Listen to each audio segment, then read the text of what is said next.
യുവാക്കളെ ഒന്നടങ്കം തൻ്റെ പാട്ടിലൂടെ നേർവഴിക്ക് നയിക്കാനും സമൂഹത്തിൽ പുരോഗതി കൈവരാനും അഹോരാത്രം പ്രയത്നിച്ച നമ്മുടെയെല്ലാം വേടൻ നിന്ന നിൽപ്പിൽ അപ്രത്യക്ഷനായിട്ട് ദിവസങ്ങളായി. ആർക്കും വേടൻ എവിടെയാണെന്ന് ഒരറിവുമില്ല എന്ന് മാത്രമല്ല, കണ്ടുപിടിക്കാൻ താല്പര്യവുമില്ല.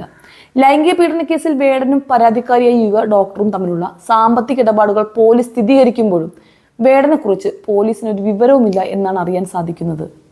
ഹൈക്കോടതിയിൽ നിന്നും മുൻകൂർ ജാമ്യം കിട്ടിയില്ലെങ്കിൽ വേടൻ കീഴടങ്ങുമെന്ന സന്ദേശം പോലീസിന് കിട്ടിയിട്ടുണ്ട്. ബലാത്സംഗ കേസുകളിലെ സുപ്രീം കോടതി ഉത്തരവുകൾ വേടന് അനുകൂലമാണെന്ന വിലയിരുത്തലുകൾ ചില കേന്ദ്രങ്ങൾക്കുമുണ്ട്. ഇതുകൊണ്ടാണ് വേടനെ പിടിക്കാൻ പോലീസ് ശ്രമിക്കാത്തത് എന്ന ആരോപണവും ശക്തമായിരുന്നു. വേടൻ സോഷ്യൽ മീഡിയയിൽ അടക്കം അപ്രത്യക്ഷനാണ് എന്നതാണ് മറ്റൊരു കാര്യം. അതുകൊണ്ട് കൂടിയാണ് എവിടെയാണെന്ന് കണ്ടെത്താൻ ഒരു വഴിയുമില്ല എന്ന് പോലീസ് പറയുന്നത്. ഇപ്പോഴിതാ സഹികെട്ട് രണ്ടും കൽപ്പിച്ച് പോലീസും രംഗത്ത് വന്നിരിക്കുകയാണ്. അതിനുവേണ്ടി വേടനെതിരെ ലുക്കൌട്ട് നോട്ടീസ് പുറത്തിറക്കിയിട്ടുണ്ട്. വേടൻ വിദേശത്തേക്ക് കടക്കാതിരിക്കാനാണ് അന്വേഷണ സംഘം പുതിയ നടപടി എടുത്തിരിക്കുന്നത്. നേരത്തെ പുലിപ്പല്ലുമായി ബന്ധപ്പെട്ട വനം വകുപ്പിന്റെ കേസിൽ വേടന്റെ പാസ്പോർട്ട് കോടതിയിൽ സറണ്ടർ ചെയ്തിരുന്നു. പിന്നീടത് ഉപാധികളോടുകൂടി വിട്ടു നൽകുകയായിരുന്നു. ഇതിനാലാണ് പോലീസ് പെട്ടെന്ന് ലുക്കൌട്ട് നോട്ടീസ് പുറപ്പെടുവിച്ചിരിക്കുന്നത്. തന്നെ ക്രൂരമായി പീഡിപ്പിച്ചു എന്ന പരാതിയുമായി ആ യുവ ഡോക്ടർ രംഗത്തെത്തിയതിന് പിന്നാലെ തന്നെ പോലീസ് കേസ് രജിസ്റ്റർ ചെയ്തിരുന്നു. ഇതിനുശേഷം വേടൻ എവിടെയെന്ന് ആർക്കും അറിയില്ല. നിരവധി സംഗീത ഷോകൾ റദ്ദാക്കിയിട്ടുണ്ട്.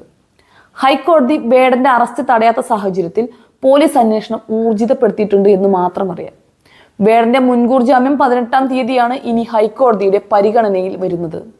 ഇതിനു മുൻപ് വേടനെ പിടികൂടുക എന്നതാണ് പോലീസിന്റെ മുൻപിലെ പ്രധാന ടാസ്ക്.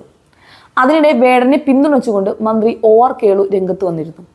പുലിനഖം കെട്ടി നടന്നവരും ആനക്കൊമ്പ് കൊണ്ടുപോയവരും നമുക്ക് മുന്നിലുണ്ടെന്നും അവർക്കൊന്നുമില്ലാത്ത നിയമമാണ് വേടന് മാത്രമുള്ളതെന്നും മന്ത്രി OR കേളു പറയുകയുണ്ടായി. വേടനെ ഒതുക്കാൻ എന്തെല്ലാം കാര്യങ്ങളാണ് നടക്കുന്നത്? ജാതിയുടെ വേലിക്കെട്ടുകളും അതിർവരമ്പുകളും ഉണ്ടാക്കാനുള്ള ശ്രമങ്ങളും നടക്കുന്നുണ്ട്. വേടന്റെ പരിപാടികൾക്ക് ആളുകൂടിയപ്പോൾ ചിലർക്ക് വിറളി പിടിച്ചുവെന്നും അദ്ദേഹം കൂട്ടിച്ചേർക്കുകയുണ്ടായി. ഇതോടെ സർക്കാരിലടക്കം വേടന് പിന്തുണയുണ്ട് എന്നാണ് മനസ്സിലാവുന്നത്. ദളിത് ഡോക്ടറുടെ പരാതിയിലാണ് വേടനെതിരായ കേസ് നിൽക്കുന്നത്.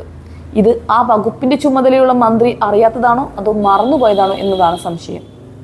ഇതിനിടെ വേടൻ എന്ന പേര് വന്നതിന് കാരണം കാട്ടിൽ പോയി മൃഗങ്ങളെ വേട്ടയാടിയതിനാൽ ആണെന്നാണ് യുവതിയുടെ അടുത്ത വെളിപ്പെടുത്തൽ. ഗുരുതരമായ ആരോപണം തന്നെയാണിതെന്ന് പറയാതെ വയ്യ.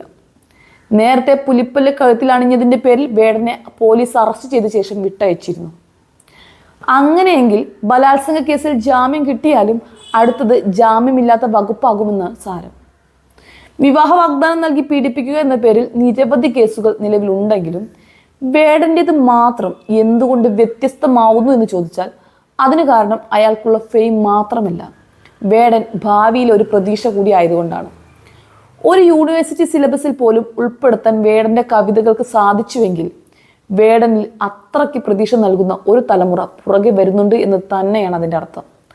അതാണ് ഒറ്റയടിക്ക് നിലച്ചു പോയത്.